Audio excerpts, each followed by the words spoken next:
Die Gedanken sind frei. My thoughts freely flower. Die Gedanken sind frei. The purpose of Freethought Forum is to be vigilant to the encroachment of religion into government and to educate the general public as to what a freethinker is. No person can deny. Die Gedanken sind frei. No person can deny. Die Gedanken sind frei. I think. Hello, my name is Hugh Henry, and this is Freethought Forum. I'm here with Dr. Richard Shoening, and we're just going to have some fun talking about religion and politics.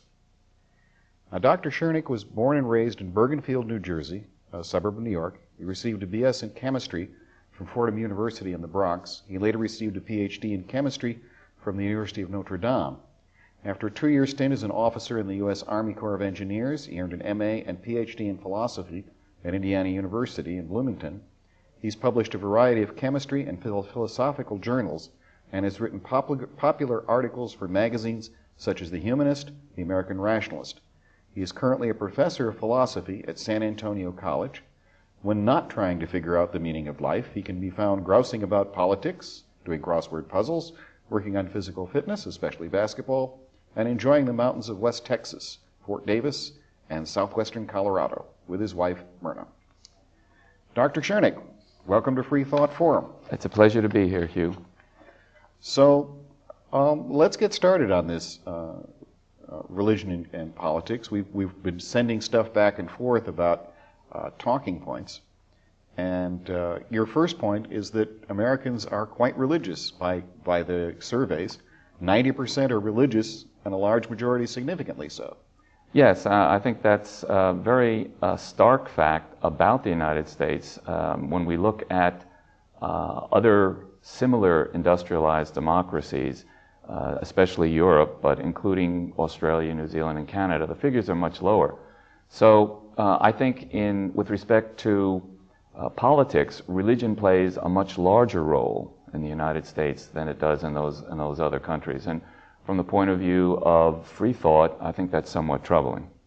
Well, I'd be part of that number, because if some surveyor asked me if religion, although I'm an atheist, if some people asked me if religion or religious belief was a very important part of my life, I would say yes. And if somebody asked me if religion or religious belief influenced my political choice, I would also say yes. So I would show up in the middle of that 90%, because being an atheist, yeah. Yeah, I see your point. I think the way the surveys are taken, though, there would be other questions, including, do you pray frequently? Is a belief in a personal deity important to you, and so on. And I think we would be able to extract you from that group that you probably wouldn't want to be associated with. Yeah, but these guys don't do that. No, well, then it could be misleading, I suppose. Yeah. Yeah. Now, there is a problem, or could be a problem, with religion and politics, because the United States was founded rather uniquely, and I have to say uniquely at the time, with this sharp separation of church and state. And they knew what they were doing. The original Constitution, before the Bill of Rights, had no mention of the word religion whatsoever in it, except one place, Article 6, where it says there will be no test of religious belief to hold office. So by the Constitution, an atheist could be President of the United States. But by the voters, you would have to have their rapture first before that would happen. Oh, yes, yes. And Dr. Newdow made that clear before the Supreme Court. It was one of his, I think... retorts. Very good retort, too, yeah. Yeah, that's true. Although, interestingly enough, even though the Constitution may provide that, as I'm sure you know, I know you know, there are at least 7 state constitutions which have a religious test for holding office, including Texas. Yeah. And that shows, I think, a lack of disrespect for the founders' intentions, which were clearly not to include that sort of thing. The Texas test, so far as I know, is you have to hold a Trinitarian belief, which means you have to believe in the Trinity, which would leave out Jews, of course, and atheists, of course, and Muslims, of course. Not many people realize that that would leave out Quakers, and that would leave out Unitarians. Unitarians, yes. And that also means that we have had 2 presidents, at least, who did not hold a Trinitarian belief, if they were faithful to their religion, which I assume they were, and that would have been Woodrow Wilson and Richard Nixon. I agree. The United States was a remarkable experiment in Enlightenment thinking. The Enlightenment being a movement starting originally in Europe and then spreading to North America, which emphasized, among other things, that secular interests were worthy interests and that human beings using their reason can make this a better world. And the United States as a government was founded on that basis to a large degree. And in that sense, it was, well, the first nation, I think, to be fair about it, that had that. And yet, we've seen that those ideals have been eroded in recent years with the rise of a rather muscular and militant Christian right who want to tear down the separation of church and state, and explicitly so. They make no bones about it. One of the things I would comment on, I think it's not well known to many people, is the fact that many times the people I'm referring to, the Christians I'm referring to, will maintain that we have in this country, properly so, they would say, freedom of religion, meaning that the government should not take the part of any particular religion or denomination. But we don't have freedom from religion. As recently as just a few weeks ago, Liddy Dole, for example, was saying something like this, and she's a mainline figure. The fact is, though, that if one looks carefully at the archival evidence, we will find that that very idea that the First Amendment should be read as simply meaning freedom of religion, but not to be interpreted as freedom from religion, that was rejected. In fact, the House of Representatives sent over to the Senate for their consideration in 1789, and that should be the reading, namely that the First Amendment should read that, well, if I may, I'd like to read that because I think it is important. The House sent over to the Senate the following: Congress shall make no law establishing one religious sect or society in preference to others. We don't know the details of the debate about what the Senate did about this, but we know they rejected it. And in place, they put, Congress shall make no law establishing religion or prohibiting the free exercise thereof. So there's simply no evidence to indicate that the proper understanding is freedom of religion. The proper understanding is freedom from religion as well as freedom of religion. Well, tradition is very nice, but let's get practical here. Okay. Let's say we have freedom of religion, but not freedom from religion. Mm-hmm. And freedom of religion implies that there is some sort of God that we are worshiping, that everybody has to worship some sort of God. But whose God? You know, the Jewish God? The 10 Commandments, as people know them, the first of the commandments has been edited into 3 different versions. The Jewish version includes the phrase, "For I am the Lord God that brought you out of Israel." That gets edited out of Christian versions, and there's a Lutheran and Catholic version of the thing. The Lutheran one is the one most people know, that try to make graven images and other gods get real close together and make them both bad.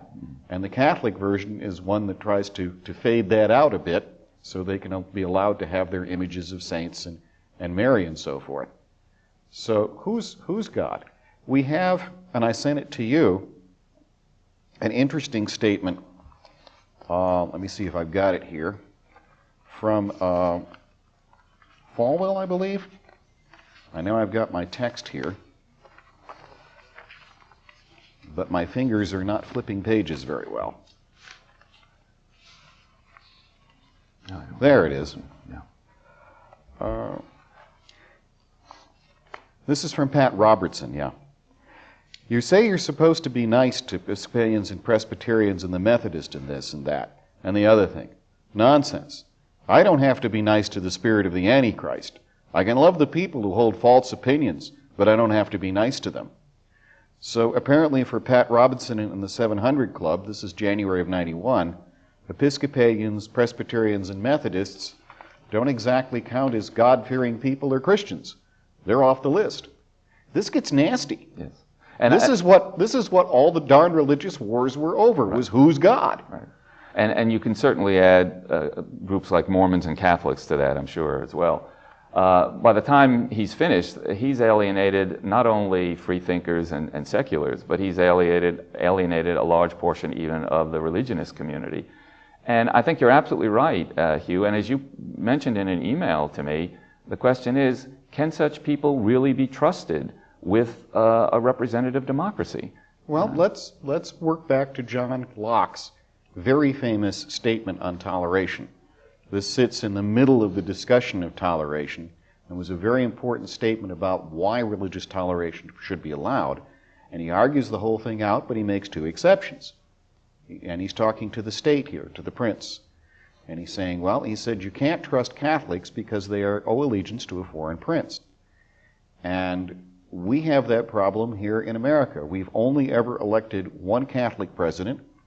And within our own atheist organization, I've had a discussion with someone who was hesitant to vote for Kerry because he's a Catholic, on the grounds that he owes allegiance to a foreign prince. Locke also said that you can't trust atheists because they will not keep their oaths. And my question is, what if you've got a Christian who believes in the Antichrist and the followers of the Antichrist, and as far as he's concerned, he's dealing with one? Now, we have this great tradition that you should not deal, all these stories, you should never deal with the devil, but if you do, it's a virtuous thing to cheat him. Absolutely. Like the famous story of the devil and Daniel Webster. You get a good lawyer in and you know, hundreds of different variations on where the guy's soul gets saved because somebody finds a technicality and slips him out from underneath. So if it's virtuous to cheat the devil, then it certainly should be virtuous to cheat the follower of an Antichrist. And if it's up to the individual or his sect who is or who isn't the Antichrist, and if followers of the Antichrist can be Methodists, Presbyterians, and Episcopalians, where does that leave you with trusting a Christian of that kind? Exactly. And by the way, I would add that unless I'm mistaken, George Herbert Walker Bush is an Episcopalian, the father of our present president. And I concur completely. And I would add, Hugh, that we're not talking about fringe characters here in some way. Falwell, Robertson. Well, Robertson ran for president. Falwell is a very important character, well received in the circles of this administration. And yet, some of the things, and you sent me a large list of comments from both of those gentlemen and a few others as well, and they are just outrageous. I mean, I don't know whether the people know they made these statements and think it's all right, or just don't know they made them, but you're absolutely right. These are people who are enormously radical, and as I said, I'm worried about trusting this rather fragile democracy to some people who would have those kinds of views. Oh, well, we don't have to worry about that. I mean, after all, we've been in democracy for 200 years. We'll do just fine, except for a tiny little problem. If you look at democracies structurally, there are two structures they take. You've got the English structure with Parliament, the mother of parliaments, so you have the parliamentary form. And if you look at democracies around the world, most parliamentary forms are still running democracies. Then you have the one that we originated, the presidential form. And if you look around the world, we're about the only one left standing. Now, parliaments fail when they deadlock, and then the man on horseback comes, the famous Mussolini or Hitler, or they fail when power gets concentrated in the executive. But mostly they don't fail. Executive forms, our form, always fails with El Presidente, with the power being concentrated in the president and the executive branch, and then you don't got a democracy anymore.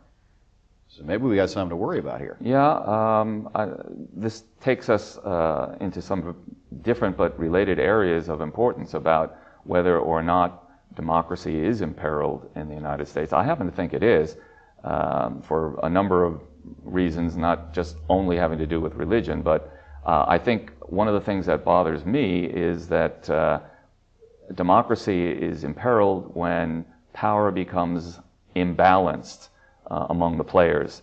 And I think we're seeing that more and more now in a lot of ways, in particular the rise of very powerful corporate interests who now for the first time, by now I mean in the last 15 or 20 years, have gotten a large army of foot soldiers that they never had before. They always had the money and often could exercise that.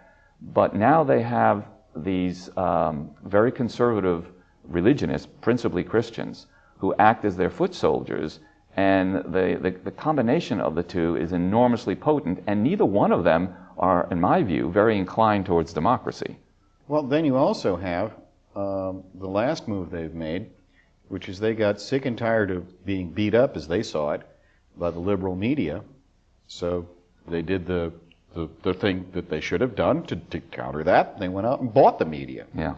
So you have Fox News, and you have Clear Channel Broadcasting right here in San Antonio, and now they can do their thing.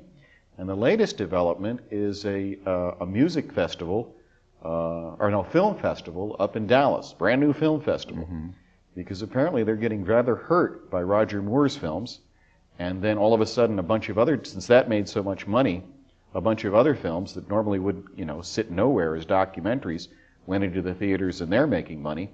So now we have a conservative film festival to counter the Roger Moore kinds of films.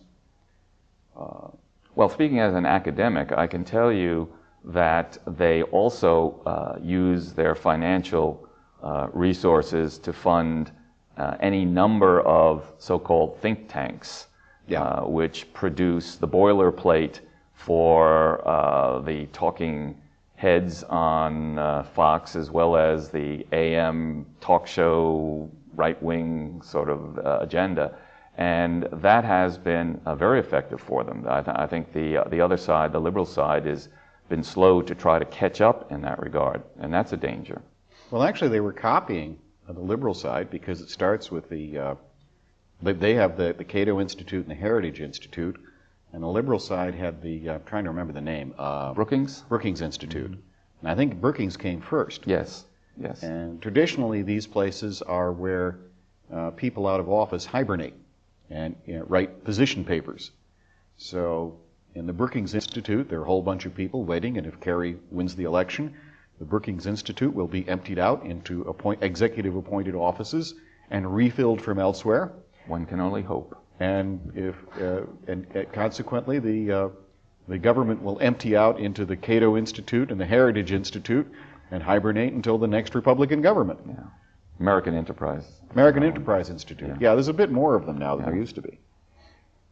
We'll be discussing, we have another show that discusses what's going on with religion and the Heritage Institute and these other institutes that will be airing, at least this time, along with this program. Sounds good. Sounds very interesting. Well, let's see what else we've got here.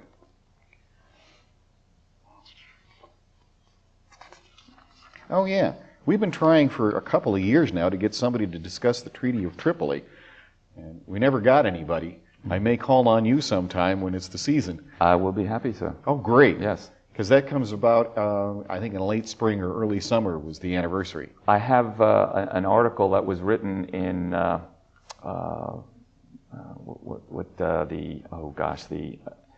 Freethought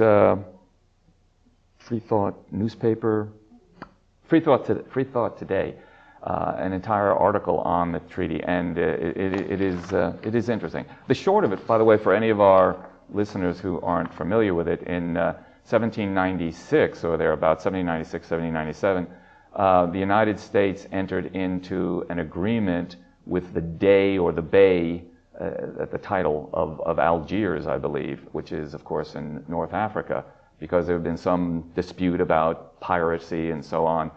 And for our purposes, the thing that's important is that a treaty was signed with the day, and in that treaty there was a statement to the effect that the United States is not and was not founded as a Christian nation.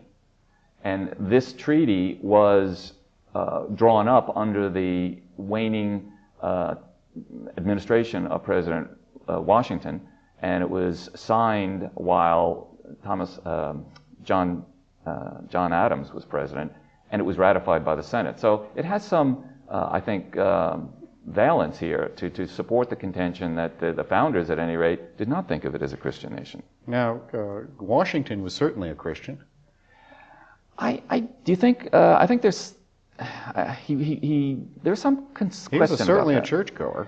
However, Yeah. as president, because he was setting precedents for the new country, Yes. as president, he refused to be a member of the local church in the capital, which was then New York. Before, he was a member of the congregation, and after, when he left office, he was a member of his local congregation, but not during, because he didn't want to set that precedent. He was really fussy about separation of church and state. Good. Yeah. Now, another thing about separation of church and state is it didn't take place all at once. You have Thoreau, much later in the 1800s, in a court case where he is taken to court because he's not paying his tithe to his church. And they let him off the hook because he explains that he wasn't a member of that church, that he never attended services there, so they said, okay, you don't need to tithe. But Massachusetts at that time required that you pay the tithe to your church or they take you to court. Yeah.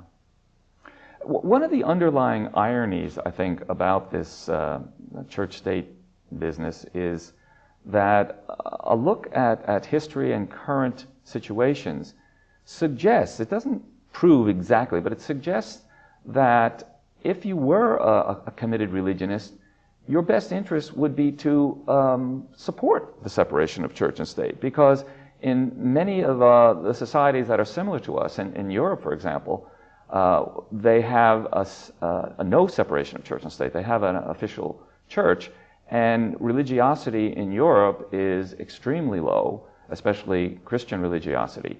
And one wonders whether or not the separation of church and state in the United States has fostered the rather robust enrollments that we find here. And if so, then we maybe should be changing sides. You and I should be arguing for the abolition of church and state and let them have the rope to hang themselves. But then again, it may not turn out that way. History is imprecise. I know from having been on the American Atheist International Board on the net for many years, that in Europe, the atheist organizations there are given money by the state, as are the churches.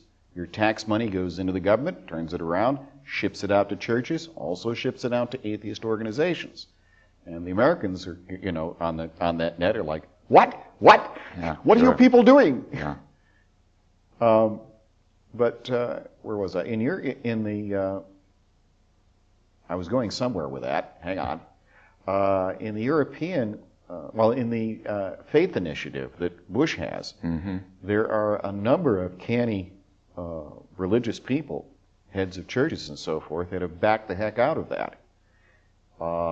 As an example, the federal government has no right whatsoever to regulate education. That is strictly a local thing. They got no business in it.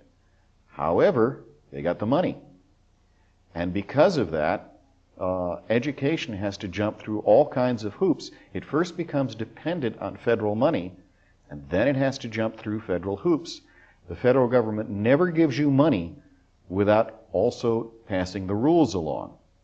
And if you accept federal money for your church, the next thing you know, and you don't know who's going to be in the administration, you have no idea, you're going to be jumping through federal hoops because now you're dependent on the money. You're hooked, and now you got to follow the piper. Bad idea. Absolutely. I mean, I think no good comes. I echo the founders in their prescience. No good comes when the two church and state get get that close together. It's not good for either party, as it turns out. And I think what we're seeing in recent years simply reinforces that. Well, what we're not aware of, because we don't remember it, we haven't seen it, and we haven't been there, is the wars and civil wars and so forth that were acutely in the memory of the founders of this country, and the people who left their countries because of a lack of separation of church and state to come here so that they could be free to practice their religion. And we don't know that because we've never been in a situation where there was a state religion which we had to follow. Now, I'd like to toss something else in. In the discussions of Vatican II, in the arguments there, one of the proponents explained the opposite side as saying that the Catholic Church, his opponents, the conservatives, felt that there should be tolerance where necessary, intolerance where possible. So if you had a Catholic nation, you never let it go tolerant. But if you didn't have a Catholic nation, you put up with it until you could make it a Catholic nation. Of course. Because there is no salvation outside the Catholic Church, right, as far as they're concerned. Well, and this is true of many groups who are not very drawn towards democracy. They will use democracy to establish themselves, but once, if ever, they get in power, then democracy is to be rendered null and void. And religions have been a part of this, and certainly the kind of Stalinism we saw in the Soviet Union is another indication of that. So that's another danger. Well, throughout the 19th century, we had a lot of persecution of Catholics and terrible anti-Catholic riots at the drop of a hat. Yes. They were always occurring. But we don't remember the 19th century. We only remember the last soundbite. Yeah, I think this is one of the remarkable things that have changed even in my lifetime, your lifetime. The fact that I grew up as a Catholic, and quite a devout Catholic, and went through all the schools and so forth. And I can remember feeling a certain degree of antipathy towards Protestants and receiving it back in turn. Oh, yeah. And there was tension there, and that probably was good in some sense as far as secular is concerned. But that has changed recently, within the last 10 or 15 years again. Catholics and Protestants have made nice with one another. Maybe we should take that as a good sign, by the way, because they feel that there is a greater enemy than fighting one another, namely people like you and me. And but they have formed and forged a rather formidable political bloc now that is pressing its advantage. And I think this business about the President Bush's faith initiatives is part of the result of that. Yeah, but on the net, I have seen where some of the most radical Protestants of our day are accused of not being correct because they put up with the Pope, who is the Antichrist, and with Catholics who follow him. And that this is unacceptable, or should be unacceptable, to a born-again, biblical literist Christian. It simply isn't acceptable to make nice with the enemy. Yeah, you're right. I mean, the anti-Catholicism or the anti-Holy Roller view within Catholicism hasn't totally left either camp, but they have seemed to have forged a kind of modus operandi to try to tone down their differences. Well, thank you very much, Richard. We've had a lot of fun. We didn't even get into this. I know, there was so much more we could have said. Well, next time. This is Hugh Henry for Freethought Forum with Richard Shoening, and we've been discussing politics and religion, things you're not supposed to mix. Thank you very much. I think as I please, and this gives me pleasure. My conscience decrees, this right I must treasure. My thoughts will not cater To duke or dictator, no person can deny. Die Gedanken sind